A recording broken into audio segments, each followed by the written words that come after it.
Bonjour et bienvenue à l'hôtel Colinas à Malabo où la Banque de développement des États de l'Afrique centrale, la BDAC, tient un nouveau conseil d'administration en ce jour. Nous allons avec Guy Fondop, déjà en place, notre spécialiste des questions économiques et financières, revenir sur les grands enjeux de la gouvernance de la banque et les attentes vis-à-vis des assises de Malabo. Guy, bonjour. Bonjour Luciano, merci de me recevoir. Le 24 juillet dernier à Douala, le Conseil d'administration a approuvé et recommandé l'adoption par l'Assemblée générale des projets, des textes portant augmentation du capital social de 1200 à 1500 milliards de francs CFA, la révision des statuts de la banque, la politique générale des financements et la politique de mobilisation des ressources. Concrètement, à quoi faut-il s'attendre aujourd'hui ? Il faut simplement s'attendre à avoir une BDAC avec une gouvernance transformée ou alors améliorée.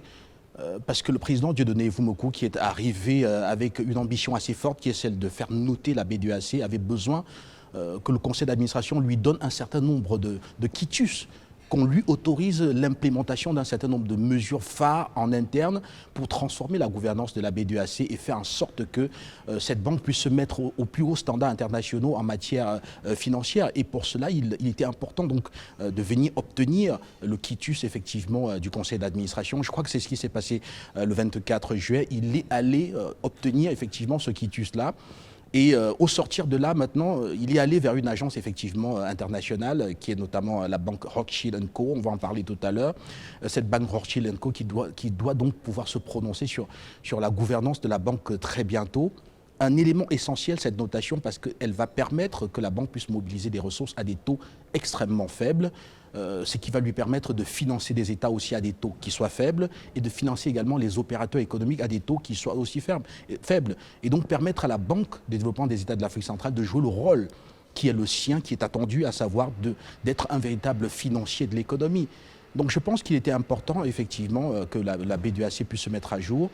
Et pour ce qui est de l'augmentation de capital, par exemple, il était important que la banque puisse avoir une surface, notamment en termes de mobilisation, garantie, qui soit assez importante. Rappelez que si elle mobilise dans le cadre de son capital, cela reste garanti par ses actionnaires. Et quand on parle des actionnaires de la BDAC, on parle des États, on parle de la Banque centrale.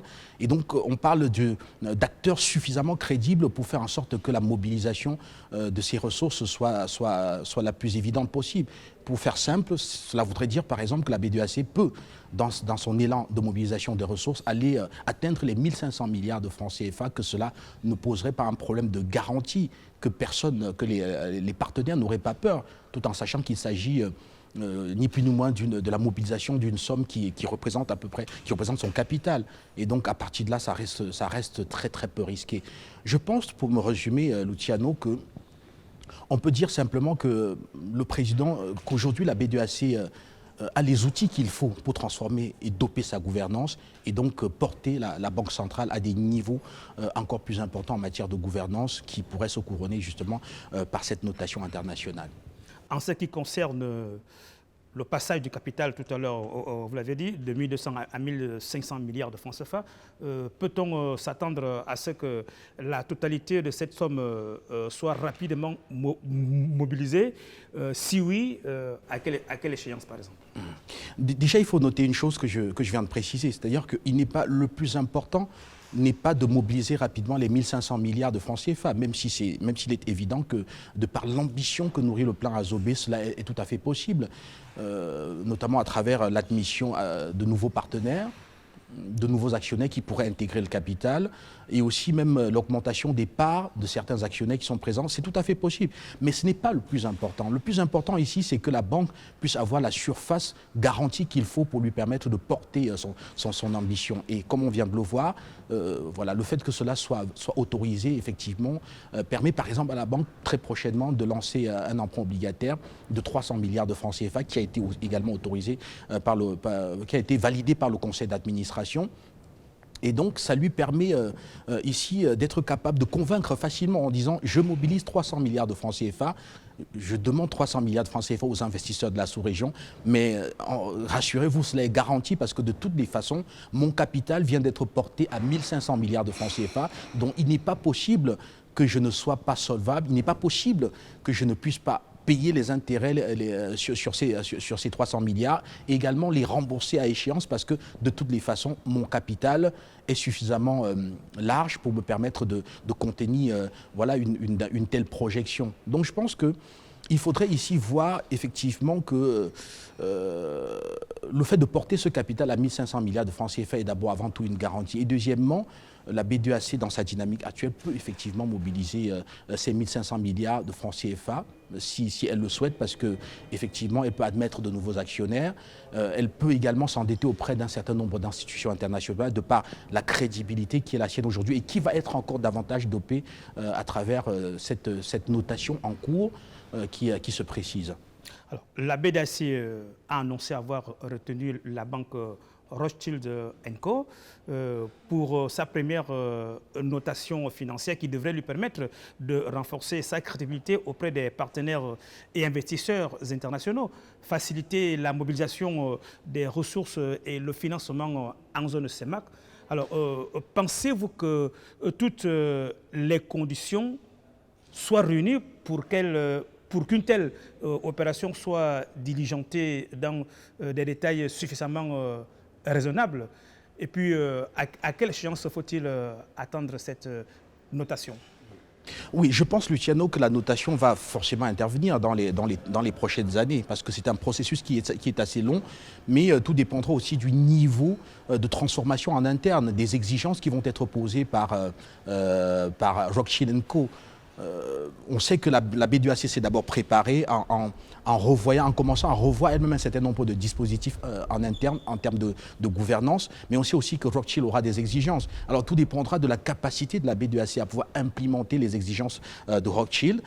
Si cela va très vite, sur une année, pourquoi pas, cela pourrait se faire. Peut-être sur 2 ans, tout dépendra donc de la capacité à pouvoir implémenter. Mais toujours est-il que c'est un élément crucial, c'est le cœur même du mandat actuel du président Dieudonné Evumoku. Donc il aura à cœur effectivement que l'opération se fasse le plus rapidement possible, parce que cela lui permettra aussi de mobiliser les ressources à des taux faibles aux 4 coins du monde entier, et donc viendra lui donner une surface financière assez optimale qui lui permette d'atteindre les propres objectifs de son plan Azobé qui vise à doper le financement inclusif au niveau de la sous-région. Et pour cela, il a besoin de capitaux. Et pour mobiliser des capitaux et les prêter à des taux faibles, il faut avoir une bonne notation. La bonne notation permet, par exemple, de lever des capitaux à des taux de 3%, pourquoi pas, même moins d'1% parfois. C'est possible quand on est une banque de développement. On peut voir notamment avec la Banque africaine de développement comment la mobilisation se fait parfois à des taux extrêmement faibles. Et rappelez qu'avec une bonne gouvernance, avec une notation comme celle-là, la B2AC peut même simplement profiter des prêts non remboursables. Parce que rappelez que beaucoup de fonds d'investissement aujourd'hui dans le monde ont une obligation de durabilité de leurs actions, c'est-à-dire que l'argent qu'elles injectent dans les projets doit démontrer que ces projets-là ne produisent pas du réchauffement climatique ou alors luttent contre le réchauffement climatique. Et on sait que l'Afrique centrale, c'est le 2e poumon écologique de la planète. Et donc, pour protéger ce massif forestier, le plan Azobé propose au monde entier d'injecter de l'argent dans les économies de la sous-région via ces livres, bien sûr. Et ces livres ici, c'est la politique actuelle du président de la B2AC. Donc, une notation viendrait ici faire en sorte que ces fonds, que ces crédits carbone qui sont aux 4 coins du monde, que ces fonds d'investissement qui ont de l'argent pour le financement durable, qu'ils apportent cet argent là où même on doit faire une protection de la nature, à savoir en Afrique centrale, et que cela puisse financer des micro-projets, financer les États, financer l'intégration et permettre aux populations de ne plus trop agresser ou alors de réduire leur empreinte sur l'environnement et donc de préserver ce massif forestier de l'Afrique centrale. Je pense que cette notation est très très attendue et elle ne devrait pas beaucoup traîner parce qu'elle est au cœur de la politique du président Dieudonné Evumoku. Alors, le dernier conseil d'administration a validé un ensemble de propositions de financement qui s'élèvent à un montant total de 35 milliards de francs CFA. La banque a-t-elle aujourd'hui les moyens de satisfaire ces nouveaux engagements en même temps que les anciens projets dont les décaissements sont en cours? Je pense qu'on est là vraiment dans la dynamique d'une banque de développement. C'est-à-dire que la première mission de la B2AC, c'est d'accompagner le développement économique de la sous-région. C'est-à-dire qu'elle ne peut pas attendre avoir d'abord tout l'argent dans les caisses avant de commencer à enrôler des projets, de mon point de vue. Elle ne peut pas forcément attendre. Alors, ce qu'elle doit faire, la BDAC, c'est maintenir un certain niveau d'activité en matière de financement de l'économie. C'est-à-dire qu'elle doit en même temps enrôler de nouveaux projets et en même temps être à l'offensive dans la mobilisation des capitaux aux quatre coins du monde entier. C'est ce qu'elle doit faire, la BDAC, et c'est ce qu'elle fait en ce moment. C'est-à-dire que vous n'allez pas demander aux opérateurs économiques de la sous-région qui demandent ces financements d'attendre le jour où la banque aura suffisamment rempli ses caisses. Non, vous prenez des engagements au niveau du financement et puis vous maintenez un certain niveau de mobilisation de ressources aux quatre coins du monde pour pouvoir trouver donc cet argent voilà, et cela concourt à donner une certaine dynamique à la Banque centrale, donner un certain niveau d'activité qui lui permet de jouer le rôle qui est le sien, à savoir d'être le pilier essentiel du financement du développement économique de la sous-région. Donc je pense que, certes, il y a eu un enrôlement de 35 milliards de projets dernièrement. Les décaissements vont se faire de façon progressive, y compris les décaissements des financements des autres projets, même de l'époque du président Fortunato Fambon-Chama. Tout ça va se poursuivre avec en même temps la mobilisation des ressources qui va aussi se poursuivre. Et rappelez que la BDAC est très attendue à Paris dans le cadre de la table ronde des investisseurs de la CEMAC qui va se tenir à Paris. On s'attendra, elle devrait encore prendre beaucoup d'engagements de ce côté-là parce qu'en tant que banque de développement des États, pour entraîner même d'ailleurs les autres partenaires financiers, les partenaires financiers de la sous-région à venir investir ici. Il faudrait qu'elle montre le chemin, comme elle l'a fait d'ailleurs lors de la première table ronde des investisseurs, en prenant des engagements pour plus de 400 milliards de francs CFA. Donc, pour résumer, Luciano, je pense que la BDAC se doit de maintenir un niveau d'activité assez élevé. Et pour cela, elle doit en même temps enrôler des projets et en même temps être à l'offensive dans la mobilisation des ressources. Voilà, pour conclure notre entretien, Guy Fondop, faut-il s'attendre à ce que de nouveaux projets soient encore soumis à l'appréciation du conseil d'administration?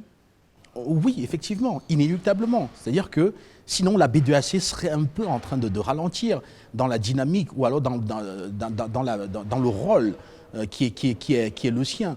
Parce que son rôle, c'est de financer l'économie. Alors, plus elle est sollicitée avec de nouveaux projets, mieux elle doit les étudier et être capable donc de prendre des engagements de financement. Et pour cela, elle doit passer par son conseil d'administration. On peut voir d'ailleurs la cadence avec laquelle ces conseils se tiennent depuis le début de l'année pour comprendre que ça bouge à l'intérieur de la banque. On veut effectivement avoir on veut les validations pour pouvoir saisir l'Assemblée générale afin qu'elle l'autorise. On veut aller vite, et aller vite veut dire financer encore plus de projets. Ça veut aussi dire mobiliser encore plus de ressources aux quatre coins du monde et aussi même dans la sous-région, comme cet emprunt obligataire qui est annoncé de 300 milliards de francs CFA, la BDAC qui va repartir donc vers les ressortissants de la sous-région pour leur demander voilà, de mettre leur argent dans le développement économique de leur sous-région afin de créer des emplois dans leur sous-région, de bâtir des infrastructures dans leur sous-région. Tout cela est très complémentaire et c'est le rôle de la Banque centrale, de la Banque de développement des États de l'Afrique centrale. Elle va y rester et certainement que d'ici la fin de la journée, on aura encore une annonce assez importante de nouveaux projets qui auront été validés par le conseil d'administration afin que la banque puisse maintenir un niveau d'activité assez élevé et donc au moins rester à l'écoute et suivre un peu la demande de la sous-région qui ne cesse de croître en termes de financer, en termes de demande de financement, en termes de projets notamment des États. On sait que les États de la sous-région viennent d'ailleurs de valider la deuxième phase des projets intégrateurs. Ce sont des projets encore qui vont être soumis à la BDAC, Monsieur Luciano. Merci Guy Fondop d'avoir accepté notre invitation. Depuis Malabo, au Guinée équatoriale, nous vous rappelons que Guy est spécialiste des questions économiques et dans le conseil d'administration de la BDAC est en train de se tenir en ce moment-là où nous diffusons bien sûr donc, cette émission en direct. Une fois de plus, merci et à tout à l'heure.